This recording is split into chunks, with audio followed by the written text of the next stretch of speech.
மற்றும் ஒரு அண்மை செய்தி, ஈஷா யோகா மையத்தில் மின் தகன மேடை அமைக்க எதிர்ப்பு தெரிவித்த வழக்கு.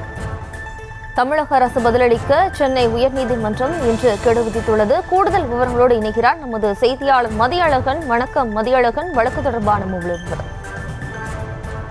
கோவை ஈஷா அறக்கட்டளை சார்பில் கால பைரவர் தகன மண்டபம் என்ற பெயரில் மின் தகன மேடை அமைக்கப்பட்டிருக்கிறது.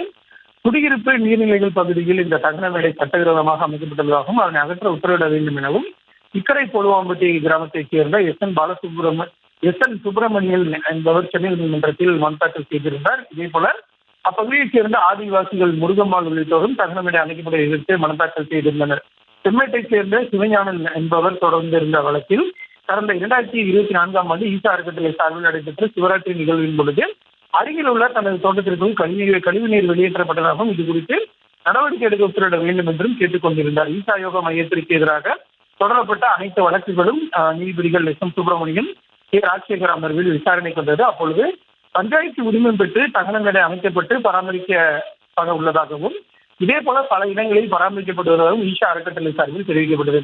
அப்பொழுது மனுதாரர்கள் சார்பில் ஆஜரான வழக்கறிஞர் புருஷோத்தமன் மற்ற இடங்களில் ஏற்கனவே உள்ள தகன மேடைகளில் பராமரிக்கப்பட்டு வருவதாகவும் ஆனால் இது அவர்களே கட்டி பராமரிப்பதாகவும் தெரிவித்தார். இருதரப்பு வாதங்களையும் கேட்ட நீதிபதிகள் அரசு மற்றும் தனியார் சார்பில் கட்டப்படும் தகன மேடைகளை பராமரிப்பு தொடர்பாக ஏதேனும் விதிமுறைகள் உள்ளதா என கேள்வி எழுப்பினர். மேலும் ஈஷா யோகா மையத்தின் சார்பில் கட்டப்பட்டுள்ள தகன மேடை தொடர்பாக அரசின் நிலைப்பாடு என்ன என்பது குறித்து கோவை மாவட்ட ஆட்சியர் மற்றும் மாவட்ட வன அதிகாரி ஆகியோர் 2 வாரங்களில் பதிலளிக்குமாறு நீதிபதிகள் உத்தரவிட்டு வழக்கை ஒத்திவைத்தனர்.